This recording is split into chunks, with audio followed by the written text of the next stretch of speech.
Hello, and welcome to Heroes Explain. This is Bubs again because it's only me for now. This is dimensional travels to other worlds or whoever I set it up as. I'm pretty sure it's dimensional travels. Um, Honestly, dimensional travels to other worlds sounds really catchy. Anyway, so we're going to continue the story of Robert Arthur, uh, whatever his name is, Dementio, as he goes by later on. But yeah, anyways, yeah. So like I said in the previous video, sorry I kind of skipped last month and didn't post a video. I got extremely busy, and by the days that I had it where I was off, I was just too tired to actually record anything. And yeah. Anyways, so to continue the story, Arthur, Robert Arthur, yeah, Robert or Arthur or whatever, yeah, what just escaped other dimension from a mysterious creature or the Cripple Creo. I keep on forgetting which one it was. Oh, anyways, he escapes this creature. The only thing left behind is its severed hand. His leg is bleeding. Did I ever mention that in the last episode? It's been a while. Anyways, so he's laying underneath an oak tree, a pretty big oak tree, and a pretty big field where there's just, scattered trees here and there.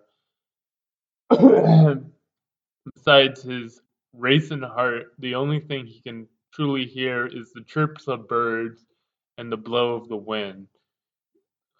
Yeah, so he quickly patches up his leg, which has been sliced due to the sharpness of the claws these creatures have, and grabs the severed arm that's been severed slightly below the wrist, a little bit, halfway of the arm, and looks around for something because he like wrapping the cloth, ties it around the leg. Sure, yeah, it could slow down and maybe stop the bleeding, but that does not solve the problem. So he's looking for somewhere to help him get medicine and whatever and patch this leg up properly. Where he sees off in the distance a wall of a city or something. Being super far, Dementio looks up and tries to find a thick, straight branch. Even though it's way above his head, he's learned to open portals to kind of make a clean, smooth cut. So what you do is you kind of sever the space in between an object, which can cut in whatever. However, you guys want to interpret that. Yeah, pretty much making the space in between a solid object no longer existing to cut it. So he uses that uh, to sever a good branch which falls down, and then he cuts off the tiny branches off of using the same technique to make himself a walking stick. But he also grabs the smaller branches that he previously sliced off of the bigger branch to make a splint for his leg, to keep it straight and to maintain the pressure and stuff. I'm not a medical expert. I just know that, yeah, whatever. I've seen it in shows and stuff where people, wrap their legs after being injured and yeah, whatever. So having the wood be kind of the main pressure um on his sides, I guess, or just yeah, whatever. This is what he does. He's young. He doesn't know a lot of stuff, and same with me. Anyways, this is what he does. And then grabs his walking staff and starts limping his way as close, like, to the city as he possibly can at his own pace and whatever. Finding a dirt road that also leads to it, he travels down it for pretty much a minute or two until a carriage comes by. So it's like not an open cart carriage, it's enclosed and it's all dark, painted dark green with light green kind of wooden braids, whatever you want to call it. So you know how when people braid their hair, it's that pattern. It's like that, but wood shape on the outer rims of, like, the side rims of the carriage, where the corners would be. Instead, it has a nice kind of braid-like wooded design that are lime green, and it goes around the windows as well, which are closed with curtains. There's like three windows on each side of the carriage, one on the door and then two like on the sides.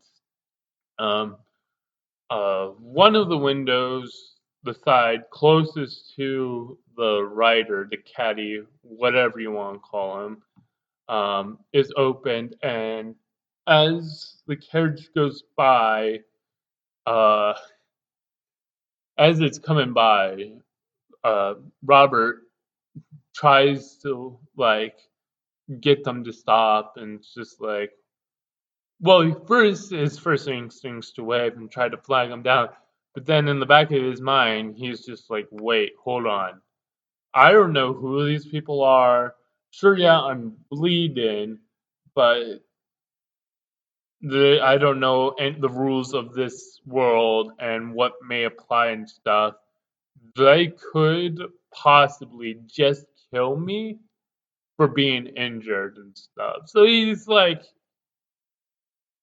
kind of is thinking through the process. This isn't our world. I don't know the rules here. So if I just like pull him over and then hitch a ride, I don't have any money of this world. All he has is, you know, his dimensions money, dollar bills and stuff. So he doesn't know what currency applies here. So if he does get hitch a ride, how he's going to pay for anything? So after, doing a 1.5 kind of wave, hey, he kind of stops and like, oh, wait, no, wait, I don't want to do this. But the caddy driver seems to like lean over after he waved like the 1.5 wave and kind of yells, says something, but he can't hear because of the hooves kind of hitting the ground and stuff. Yeah, so as the carriage kind of flies past them and then goes to a stop. And he's just like, oh, well, whatever. I got myself into this. I have to get myself out. I've done this. It's my oops. And out comes somewhat of a chubby, small man wearing, you know, uh, what is it? A Renaissance kind of clothing. That's what it's called, right? Or medieval, whatever. The medieval Knights Age era kind of fluffy, frilly, thick kind of clothing. Yeah, they were thick. I don't know. Anyways, this man got old and somewhat chubby and small comes out of the carriage, obviously dressed in really nice clothing, kind of walks up to, like, gets close towards Robert.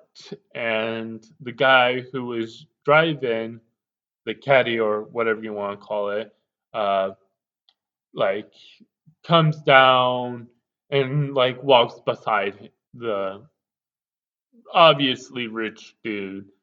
And is just like, state your business. Like, hey, what's going on? And doth saith whatever and stuff, whatever.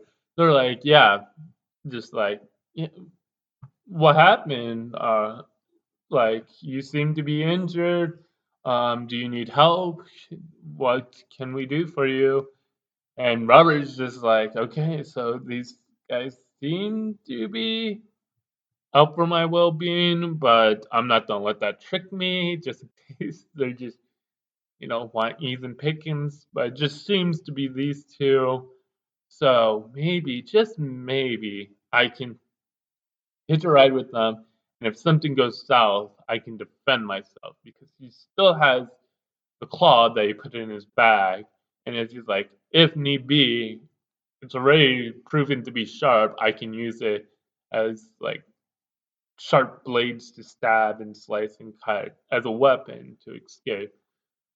So he's just like, oh yeah, I've got attacked by a wild animal, and I was just trying to make my way to the closest like civilization to try and heal up my leg and fix it and get to a doctor. And they're just like, oh, well, the driver is just like, oh, wow, okay, yeah. And he just kind of turns to his, obviously, the person he's driving, and he's just like, gives them the sort of like, should we take this dude or should we leave him here? Like, it's your call. You're the one kind of that said this. And the guy bellows up in an old, I don't know how, okay, so an old kind of cheery voice. I don't know how to make it the sound because I would like to do a voice, whatever. So he's just like, so yeah, I like to help out people in need. It's like been my family motto to, if you have the power to help someone, then help them. If you want to ride with us, then by all means, come on. You don't have to walk. And yeah, he's like, just, yeah, we'll happily lift you to the entrance of the gate, and then we can part ways.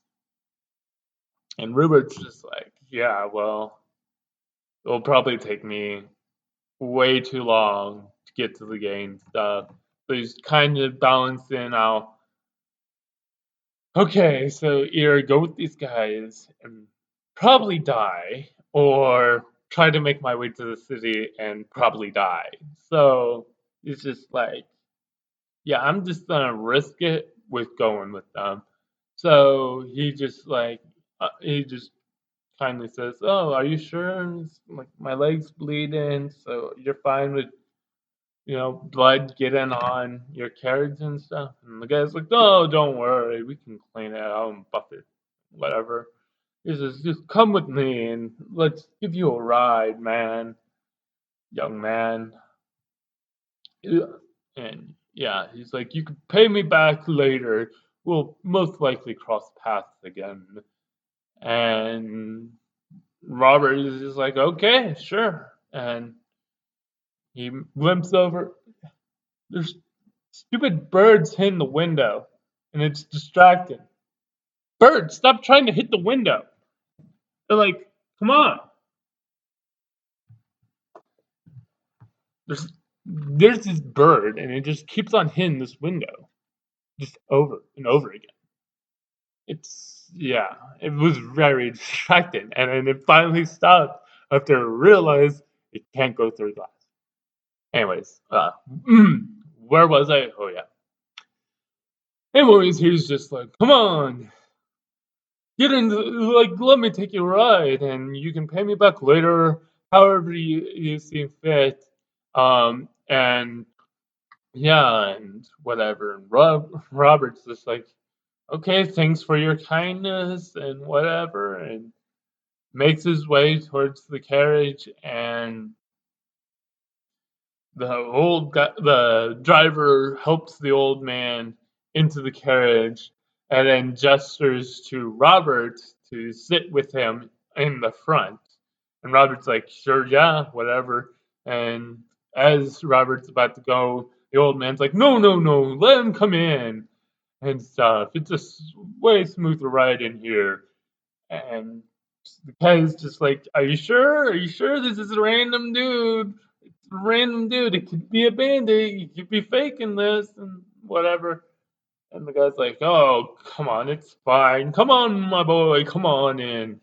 And Robert gets in. The driver helps him up because he's having a difficult time with his leg, and manages to get in. And there's another person in there, a young girl who's like around dementia. I said dementia was 13 around this time, right? Yeah, I'm pretty sure I said 13. So it's a 13-year-old girl sitting there dressed in proper, prim, proper clothes, whatever that means. Has some frills and whatever, a white dress with a white hat, um, and her skin is just smooth and bright and clean and whatever. Emerald eyes, um, silver hair, and obviously just try to imagine a beautiful girl with silver hair, emerald eyes, smooth, clean skin, a nice white dress with some frills. Use your best imagination, whatever. And she's been sitting there this entire time inside the carriage. And Robert has to make the mental choice of either sitting next to her or next to the old dude. So for a brief moment, he just kind of stands there, but then decides to sit next to the dude because he doesn't want to be near the girl. And I did mention his right leg's injured, right? I'm pretty sure it was his right or left leg. He dies through the port. It's his left leg. Left leg that's injured. So if he would have sat next to the girl, his left leg would be rubbing against her dress and the blood could get on it. So that's another reason why he picked next to the dude. So his leg would be up against the other side door. And if blood comes off, it would be on the door, not the dress. So he sits there next to this guy, and uh, the girl is just like, I forgot her name. I forgot her name. Alicia. I'll just go with Alicia. I'll try to remember Alicia. She's like, I am Alicia. How you do? Whatever. Uh, I'm not good with impressions and whatever, but anyways. She's like, I am. Sorry. Yeah, I broke myself. Okay. I can't say I'm Alicia in a girl pippy voice. Um, she's like, "Oh, I'm Alicia. How do you do?" And Arthur's just like, Robert, whatever it is, like, "Oh, I'm Robert. How do you do back?" Because he doesn't know how to do this whole thing. He doesn't know what to say. He's like, "Yeah, I'm Arthur. How do you do back?" And she kind of cracks a little smile because of how awkward he kind of is. It's obvious he's nervous, and this is a weird situation for him and them both. And the guy's like, "Oh, I forgot to give him my own name. Why is he? Okay, whatever." Um, so he's like, "I forgot to give my own name. I am." I, I forgot the dude's name. Okay, next time I should bring my book, or at least write the names down. So Alicia. So what's a man's name that's close to Alicia? Arum. I guess Arum, whatever. He's like, I am Arum, Arum, Arum, Arum. Yeah, it was like Arum Denethor the Fifth.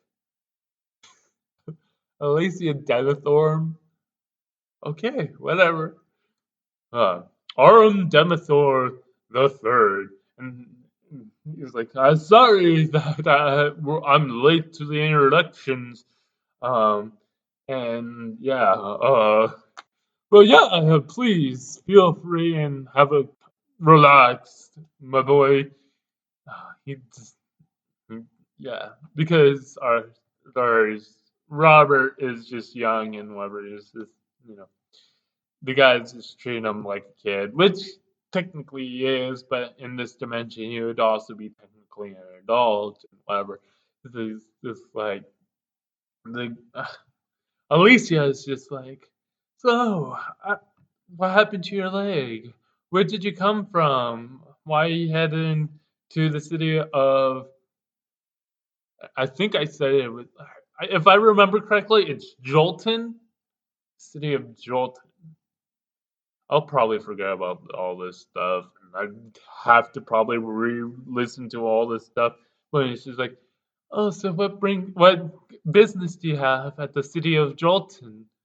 And Arthur Robert's just I'm just saying I guess keep calling him Arthur because it's sure yeah it's Robert Arthur, but for some reason I just kept on using his last name.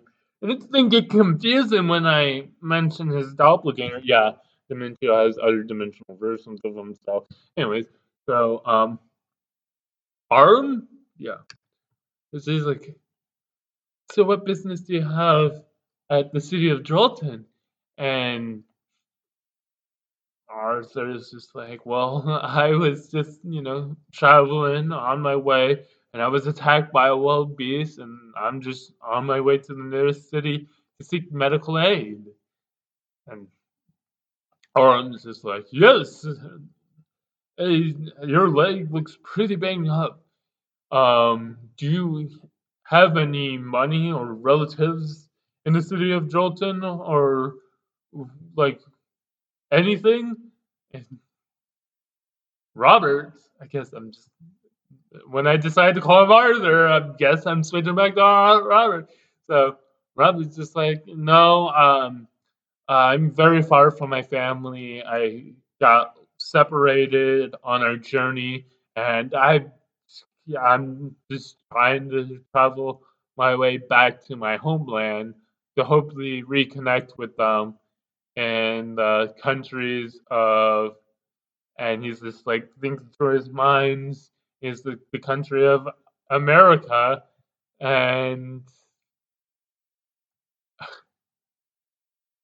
I did Alina was I forgot her name.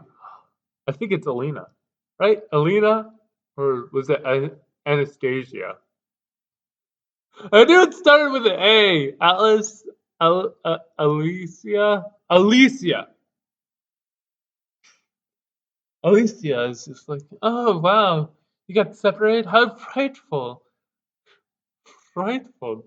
What was that? Frightful? Okay.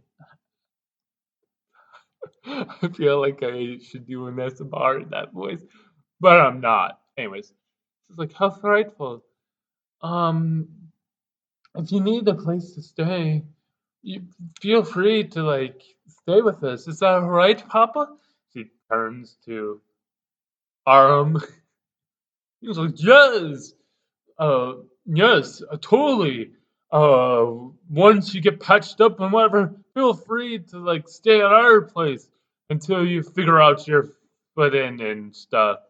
And Robert's just like, wow, these people seem to be really nice. I seem to be have gone really lucky after a really, really crappy uh encounter with monsters.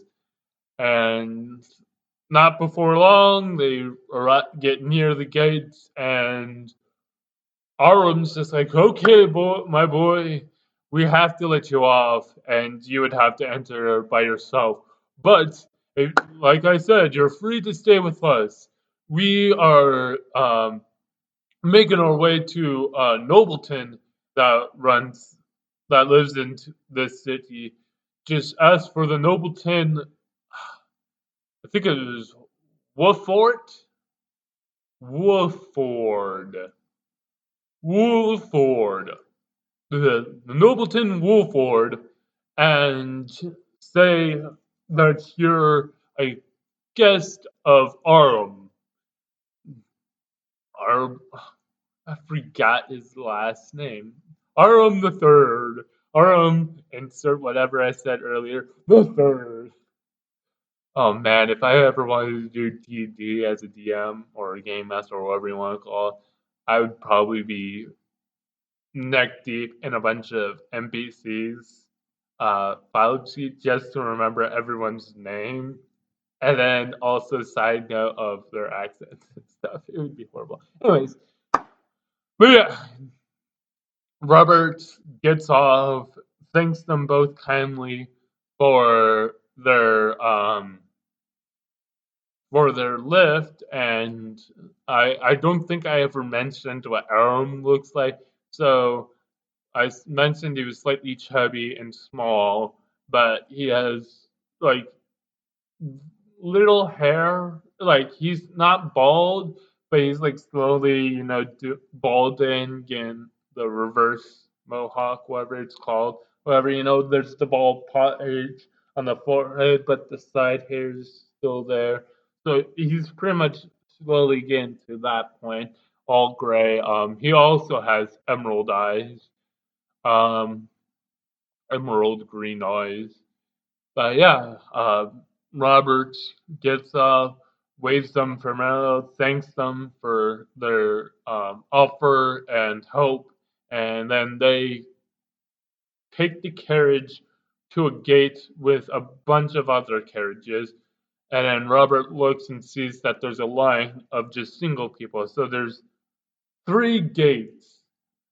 One for people traveling with wagons, whatever, and then another one for merchants and trades sales people also get their own gate, another gate near the people that are entering through carriage, that are in between, the people entering with carriage of nobility or whatever transport, and then you got the merchant, and then to the far left is the traveling by foot people. Each gate has their own set of systems and rules and so on and so forth. So Robert hobbles his way towards the entrance for people to walk in and starts slowly making his way, moving into the gate until he collapsed unconscious.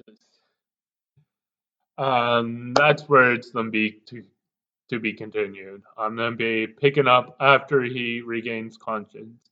But he collapses and blacks out. Whatever happens, I will have to make another video to explain what happens. But this is very long, a really long episode. Wow. I hope you guys really do enjoy these. I don't think a lot of people are watching these videos. And the subscriber count of 16 is awesome in itself. I feel really happy, but I'm just like pretty sure a lot of you guys are people I know, and yeah, I really do hope you guys turn on notifications to all videos and activities so you know exactly when I post. If not, that's fine. But like you can tell, I post randomly once a month, and sometimes I skip a month. So if you really, really want to know when I post a video, hit the bell and get the notifications on. Anyways, I hope you guys enjoy the rest of this month. I may do another short video. I like do another video, but short on. I forgot his name. Detective. I forgot. Detective whatever and Magma Super Hot. was I forgot the detective name. I totally spaced the name out. Anyways, hope you guys enjoyed this episode. I need to wrap this up, and yeah, Bubs out.